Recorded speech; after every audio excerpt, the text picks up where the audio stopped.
चलो जीपी के एक और चुनौतीपूर्ण प्रश्न को करते हैं। उसी प्रश्न की तरह जो हमने पिछले वीडियो में किया, इसमें भी जो प्रश्न को चुनौतीपूर्ण बनाता है वो जीपी का कॉन्सेप्ट नहीं बल्कि पिछली कक्षाओं में पढ़े हुए गणित के कॉन्सेप्ट है। तो चलो शुरू करते हैं। तो यहाँ पे प्रश्न में दिया है दो संख्याओं का योग उनके गुणोत्तर माध्य का 6 गुना है। गुणोत्तर माध्य को हम संक्षेप में जीएम से लिखते हैं। तो हमें सिद्ध करना है कि संख्याओं का अनुपात ये है, यहां पे जो लिखा है 3 + 2√2 बटे 3 - 2√2। तो यहां पर वीडियो को रोकें और इसे खुद से हल करने का प्रयास करें। हो सकता है आपको थोड़ा सा समय लगे। ठीक है, चलिए इसको मिल के हल करते हैं। तो यहां पर दो संख्याओं का योग उसके जीएम का 6 गुना है। यदि संख्याएं ए तथा बी हैं तो उसका जीएम क्या होगा, गुणोत्तर माध्य क्या होगा, वो तो √ab होगा। तो संख्याओं का योग √ab का 6 गुना होगा, यानी कि a + b बराबर होगा 6 × √ab। तो ये हमारा समीकरण है। अभी यहां पर जीएम के कॉन्सेप्ट का इस्तेमाल हुआ है, लेकिन जब हम आगे प्रश्न को हल करेंगे तो जीएम यानी कि गुणोत्तर माध्य, इसके कॉन्सेप्ट की कोई आवश्यकता नहीं होगी। तो यहां पे a + b बराबर 6 √ab है। तो अब हम क्या कर सकते हैं, हम √ab से भाग दे सकते हैं। तो √ab से भाग देने पे क्या मिलेगा, ये मिलेगा a + b बटे √ab और ये 6 के बराबर है। अब इसको अलग अलग तोड़ के लिख लें तो क्या मिलेगा, ये मिलेगा a बटे √ab + b बटे √ab। अब a को हम देख सकते हैं, a लिखा है √a × √a, तो इससे क्या होगा, √a से √a कट जाएगा। इसी तरह √b से √b कट जाएगा। तो अगले स्टेप में क्या बचेगा हमारे पास, √a बटे √b प्लस √b बटे √a और ये 6 के बराबर है।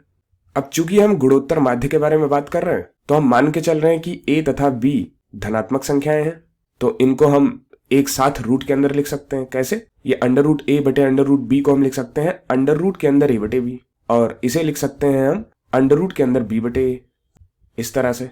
तो अंडर के अंदर b बटे a, ये इसको हमने बाईं तरफ लिख लिया है और इसको दाईं तरफ लिख लिया है यहाँ पे। अब यहाँ पर हम यदि थोड़ा सा रुक के विचार करें तो हम पाएंगे कि ये जो b बटे a लिखा है ये संख्याओं का रेशियो ही तो है, यानी कि संख्याओं का अनुपात ही तो है, क्योंकि संख्याएं हमने क्या ली हैं, a और b ली हैं। तो संख्याओं का अनुपात चाहे आप a बटे b ले लें या फिर b बटे a ले लें। तो यहां हम b बटे a को संख्याओं का अनुपात लेते हैं और इसको x मान लेते हैं।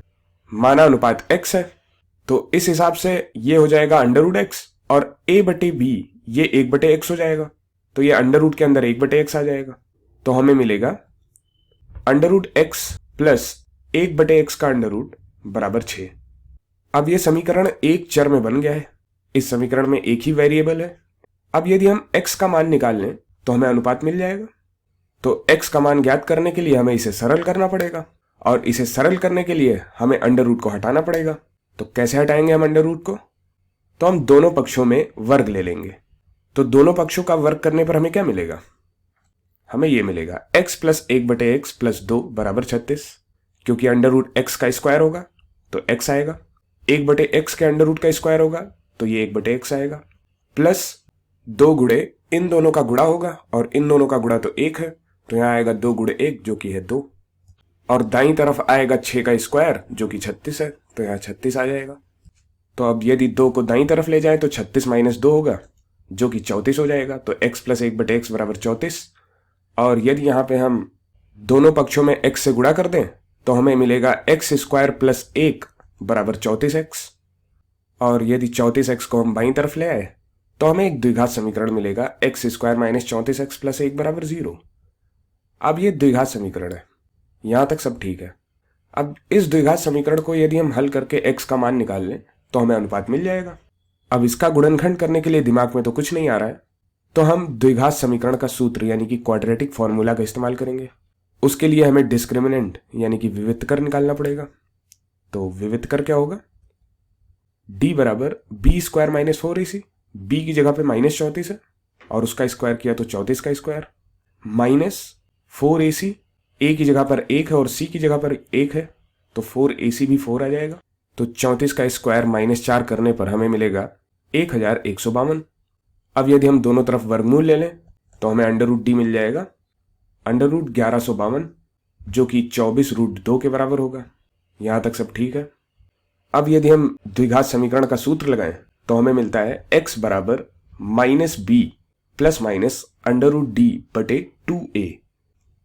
तो ये हो जाएगा b की जगह पर क्या है, -34 है, तो इधर आएगा +34 plus minus under root D तो आया था 24√2 और बटे 2 गुणे 1, a तो 1 था, इसलिए हर में आ जाएगा 2, यानी कि x का मान हमें ये मिला है।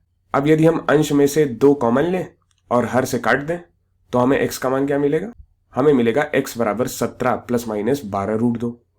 तो अब प्रश्न ये है कि क्या x का ये मान इसके बराबर है या फिर नहीं है। तो इसकी हमें गणना करनी पड़ेगी, इसको हम मान नहीं सकते कि ये इसके बराबर है। तो हम गणना करके देखेंगे कि क्या ये इसके बराबर है। तो हमें शुरुआत कहाँ से करनी चाहिए, यहाँ से या फिर यहाँ से। तो मुझे लगता है इसको हल करना ज़्यादा आसान है। तो इसको हल करने के लिए इसका हम परिमेयीकरण कर सकते हैं, तो चलो करते हैं। तो परिमेयीकरण करने पर हमें ये मिलेगा, हम 3 + 2√2 से अंश व हर में गुणा कर देंगे। तो जब हमने हर को देखा तो हर में क्या मिल रहा है, ये a माइनस बी है, ये a प्लस बी है, तो a square minus b square लिखा है, यानी कि 3 का स्क्वायर माइनस 2√2 का स्क्वायर। 3 का स्क्वायर हुआ 9, 2√2 का स्क्वायर हुआ 8, तो हर में आ गया 9 - 8। और ऊपर देखते हैं, ऊपर हो जाएगा 3 + 2√2 का स्क्वायर और ये होगा 3 का स्क्वायर प्लस 2√2 का स्क्वायर, तो 3 का स्क्वायर हुआ 9, 2√2 का स्क्वायर हुआ 8 प्लस 2 गुणे 3 गुणे 2√2 जो कि हो जाएगा 12√2। तो अब इसे और हल करते हैं, तो ये 9 + 8 हो गया 17, तो ये हो जाएगा 17 + 12√2 बटे 9 - 8 1 है, तो ये हमें मिलेगा 17 + 12√2। तो इसे हल करने पर 17 + 12√2 मिल रहा है और हमें x का एक मान 17 + 12√2 मिल रहा है। तो यहां पर हमने इस समस्या को हल कर लिया है। लेकिन अब आपके मन में प्रश्न आ रहा होगा कि इस माइनस चिन्ह का क्या होगा, मतलब 17 - 12√2 का क्या होगा। तो क्या यहां पर हम कुछ गलत कर रहे हैं? तो यहां पर हम कुछ गलत नहीं कर रहे हैं।